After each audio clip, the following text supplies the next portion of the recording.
One of the big pillars here at the Mackinac Policy Conference, and really a thread that when we talk about the recovery of the state of Michigan, is jobs and employment, and making sure that people are actually trained for the jobs that are open there, and that they actually know about some of the opportunities. And joining me right now to talk about that is Nicole Sherard-Freeman. She's the president and CEO of Detroit Employment Solutions Corporation. It's good to see you. Good to be here. Thanks and for inviting me. And also joining me is Luann Dunsford. She's the CEO of Michigan Works Association. Thanks for joining us. I'm happy to be here. Thank you. Well, as we start on this loud and busy morning, everyone's very excited here for the Mackinac Policy Conference. And before we dive specifically in talking about employment, I want to ask you, first of all, your impressions of the conference so far, the people you're starting to talk to, and the feeling that you're getting here. Oh yeah, what a great vibe on the island. I mean, even more so than last year. You can feel the energy surrounding Michigan's comeback and Detroit's comeback in particular. I mean, it's just a great set of leaders with vision, and you can just feel it starting to take shape.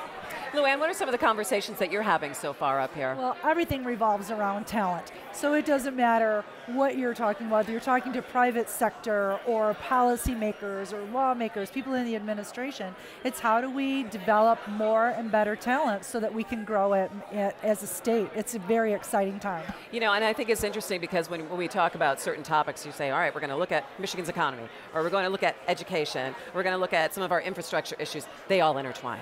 I mean, you cannot have a conversation about economy without talking about education, and you can't have a conversation about infrastructure without the economy. So I think as we start to have this conversation, so where would you say we are, Nicole, in terms of making sure that people are able to connect with what employment is available and training them for the next kind of jobs of the future? Oh, what a great question, and what an exciting time to answer that question, right? Because in my time as a Detroiter, I have never seen a better time for Detroiters at all levels of skill, right? So from entry level through middle skills jobs, through certainly the more experienced professionals. I've never seen a better time for Detroiters to connect with opportunity, and so we are so much further along now than we were even 3-4 years ago.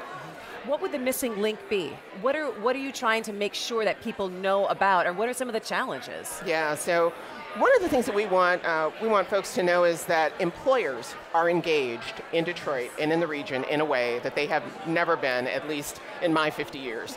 And so we want people to know that when we talk about training opportunities, and we talk about training opportunities that lead to employment, we mean it, right? So on the other side of those training and development opportunities are real jobs. And I don't know that we could say that in all years past. That's new. It's important. Luann, what about that engagement from employers, and when you're starting to talk to people and connect the two together, saying we've got people that have a need for training, and we've got these jobs right here? Yeah, what's exciting about the employer discussion right now is that you're getting employers coming together from various different industries, and they're all recognizing a couple of things that are similar. Number one, many industries have an image issue from the past, and so we want parents to know there are great jobs in all of these different industries. Give me an example of some industries that have suffered. We're up here in the beautiful UP, so I'll talk to you about the Timber Association. So they came to me and they said, people think that if you're in the timber industry that you're wearing a woolen jacket with an axe, and they're not. They're operating $250,000 pieces of equipment that are connected, but driven by computers, and they're fantastic jobs. Whether it's in healthcare or manufacturing or construction, there are fantastic jobs, and we need to know that they're out there. And so what we're focusing on now is a multi-generational approach. Not only are we trying to match skilled workers with the employers today, we're trying to reach down into that talent pipeline. So our partnerships with the K-12 and our partnerships with economic development, community colleges and universities, it's the breadth and depth, and I've never seen it so engaged, and it's very exciting. Hey, I think it's interesting you're talking about jobs. You're not just talking about filling one position and there's no future there. What are some of the kind of careers and kind of different opportunities that we're seeing develop for people that this isn't something that they just are going to do for a couple of months and move on? Oh yeah, what a great question. So one of the programs we're most excited about is our recently launched healthcare training programs. So in partnership with Focus Hope and Oakland University and 3 healthcare systems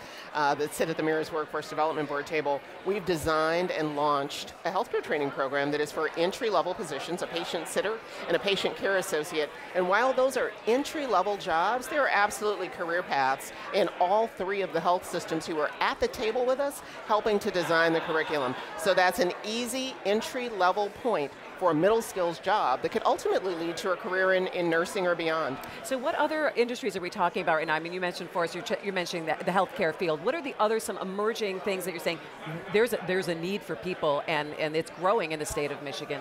Luann, let me ask you. Well, I think, advanced manufacturing, especially we're talking about Southeast Michigan, what's happening down there is so exciting. And from my perspective, what I love is the Michigan Works agencies in Southeast Michigan have such a strong sense of working together, working with their community colleges, the employer being the customer. There's no lines. Everybody is on the same page trying to make sure that they've got the talent to fill those jobs. And it's exciting. There are career paths. And if there was one lesson that we learned in Michigan in 08, 09, is that once you get a job, you must continue to learn and make sure that your skills grow as the jobs change, because the jobs of tomorrow don't even exist right now. And how are you going to be prepared for that? So you cannot stagnate. You must keep learning. And our community colleges are fantastic responders for that. And that's an interesting, a really generational mindset, I think, that, and our parents who thought they were going to a job and they'd be at that same company for 50 years, they'd retire with a pension. And this is an entirely different, we're in an entirely different arena right now. Mm-hmm. That's right, that's right. And so the other sectors that I'd call into mention are IT. So Detroit is certainly becoming the new Midwest hub for tech activity. Retail, hospitality, and entertainment, so with all the restaurants and new hotels and all of the retail establishments around the arenas and the like, and construction and the skilled trades. I mean, as Luann said, we have a real opportunity in front of us to re-educate parents and other guardians on what it means to have a career in the skilled trades. It's a fantastic career opportunity. And to be prepared potentially, because we know that downturns come again, and that Michigan was slow to recover on this last go around. So, ladies, thank you so much for joining me. I appreciate it. Important conversation to have, and you really brought a lot of information to our viewers. So thank you so much. Enjoy the rest of the conference. Make sure you come back and say hi to me, because I will be sitting here for the next 3 days. Well, if you need a cup of coffee, just give us the sign. I might take you up on that, Luann. Thanks so much.